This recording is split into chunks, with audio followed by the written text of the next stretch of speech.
UPI અને રૂપે debit card દ્વારા થતા ટ્રાન્ઝેક્શન પર મર્ચન્ટ ડિસ્કાઉન્ટ રેટ ફરીથી લાગુ કરવાની સરકારની મંત્રણા ચાલુ છે. હાલમાં યુપીઆઈ અને રૂપે ડેબિટ કાર્ડ વડે થતા ટ્રાન્ઝેક્શન પર બેંક કોઈ ચાર્જ વસૂલતી નથી, પરંતુ બેંકો મોટા ઉદ્યોગો પાસેથી હવે ફી વસૂલવા માંગે છે. બેંકોએ આ અંગેનો પ્રસ્તાવ સરકારને મોકલ્યો છે, જો કે નાના વેપારીઓ માટે યુપીઆઈ પહેલાની જેમ મફત જ રહેશે. સરકાર આ પ્રસ્તાવ પર વિચાર કરી રહી છે. પ્રસ્તાવ મુજબ વાર્ષિક 40 લાખ રૂપિયા કે તેથી વધુ વેચાણ ધરાવતા ઉદ્યોગો પાસેથી એમડીઆર વસૂલવામાં આવે.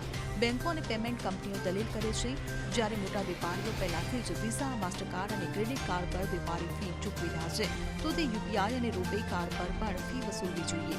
હાલમાં પણ કાર્ડ દ્વારા કરવામાં આવતા પેમેન્ટ પર મોટા વેપારીઓ પાસેથી ક્રેડિટ 1% સુધી એમડીઆઈ વસૂલ કરવામાં આવે છે. કેટલાક વેપારીઓ આ ફી ગ્રાહક પર થોપે છે. જ્યારે ગ્રાહક ક્રેડિટ કાર્ડનો ઉપયોગ કરી પેમેન્ટ કરી ત્યારે તેમની પાસેથી 1.5 થી 2% ટ્રાન્ઝેક્શન ફી વસૂલવામાં આવે છે.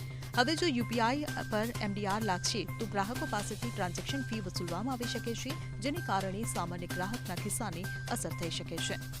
Bureau report CN24 news. હવે જુઓ દેશ દુનિયાની તમામ ખબરો તમારી આંગળીના ટેરવે. ઉઠાવો મોબાઈલ અને Google Play Store પરથી ડાઉનલોડ કરો અમારી CN24 ન્યૂઝ મોબાઈલ એપ.